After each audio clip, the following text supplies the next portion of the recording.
جات تعزف لي عالجرح ارتاح.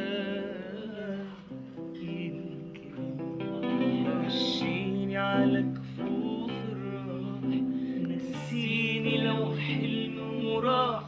مش معنى المعنى بيعرفني لو بات